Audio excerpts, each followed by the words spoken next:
Hi, I'm Luke Lango, and this is Investor Place Quick Picks, where we communicate to you some of the market's best investment ideas in just 5 minutes.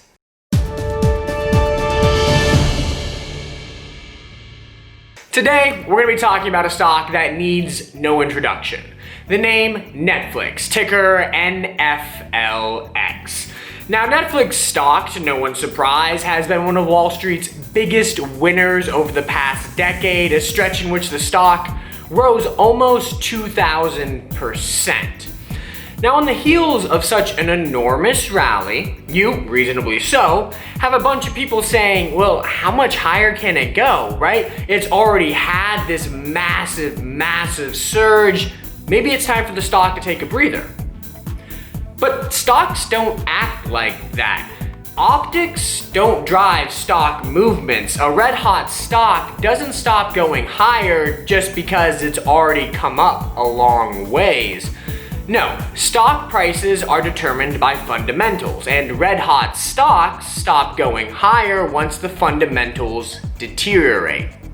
But for Netflix, the fundamentals are going to remain very strong over the next 5-10 years. And Netflix stock during that stretch is going to keep powering higher. So I get it, Netflix stock, it's come a long ways, but this rally is not done. No, Netflix stock actually well powered to $1,000 in the near future. Here's how we get there. There are really 3 big fundamental drivers which have underpinned the enormous rally in Netflix stock over the past decade, and all 3 are going to remain vigorous over the next decade too. The first, a secular pivot from linear TV to streaming TV, right? Everyone is cutting the cord and going to streaming because it's more convenient, it's cheaper, it's more flexible, it's prettier, you get rid of the wires. There are just so many reasons people are doing it. The writing's on the wall, linear TV is dead, streaming TV is the future. Now, this pivot has been playing out for the past decade, but it's not going to stop until streaming TV has reached linear TV type ubiquity, and we're still a long ways from that today. My research says there's about 400 million streaming video on demand households in the world today. That is a fraction of the number of linear TV households in the globe, which stands at 1.7 billion.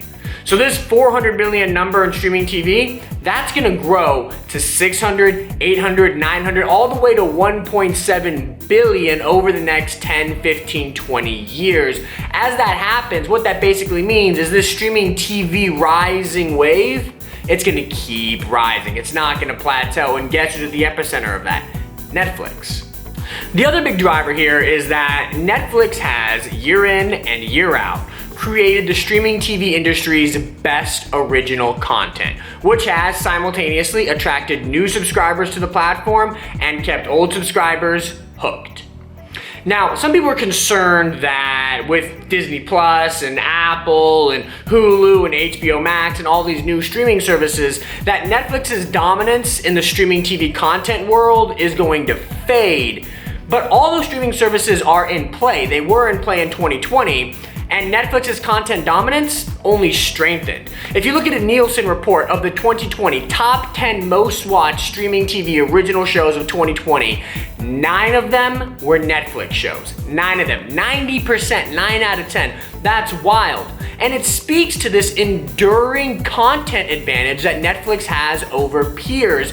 This enduring content advantage is not going to disappear at any point in the 2020s, and that's because Netflix has superior scale and superior data, right? When it comes to making original content, when it comes to making good content, 2 things matter: how much money you put into it and how much you know about the audience that you're making that content for. Netflix dominates everybody else on both of those fronts. They have a 200+ million subscriber base, so they can justify spending billions and billions of dollars every year on original content. Their budget dwarfs everybody else's in the space. Meanwhile, because of that 200 million plus subscriber base, Netflix has more viewing data, dynamic real-time viewing data on the world's consumers than anybody else. They know what you want to watch. So when you combine this unmatched resource power, this unmatched data knowledge, you put those two together, and Netflix has a winning recipe to continue to dominate on the content angle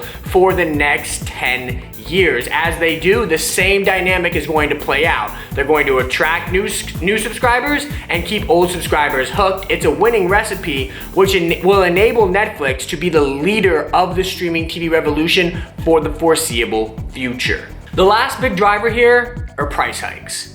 Right? By having great content, Netflix isn't just attracting a bunch of new subscribers, they are basically raising the value of their platform. So when they hike their prices from $8 to $10, you're not gonna quit. You're just gonna put up, shut up, pay the extra $2 per month, and continue to watch great Netflix content.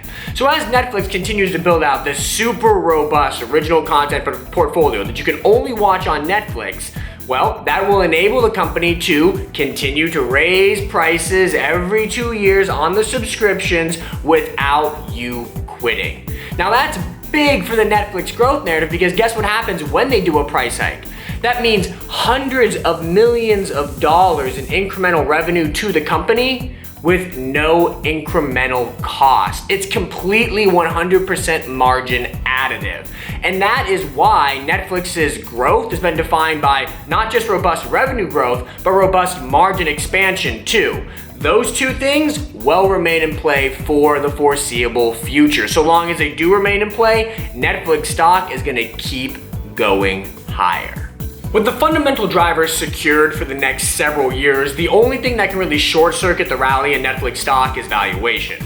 But according to my modeling, assuming Netflix does remain on this robust growth trajectory and gets to around 500 million subscribers at scale that are each paying about $15 per month for Netflix, with operating margins of about 30% on those very basic big picture inputs, then I think Netflix stock is on track to go above $1,000 within the next 5 to 7 years. So valuation may be a bit of a concern here, but not a large enough concern to short circuit the rally. There is still plenty of long-term upside in this long-term winner. Well, that's all we have for this edition of Investor Play's Quick Picks. I hope you like what you saw. If you did, please subscribe, hit the notification bell, smash the like button, maybe follow me on Twitter. And if you like to read, come over and visit us at investorplace.com, where we have some of the market's best analysis.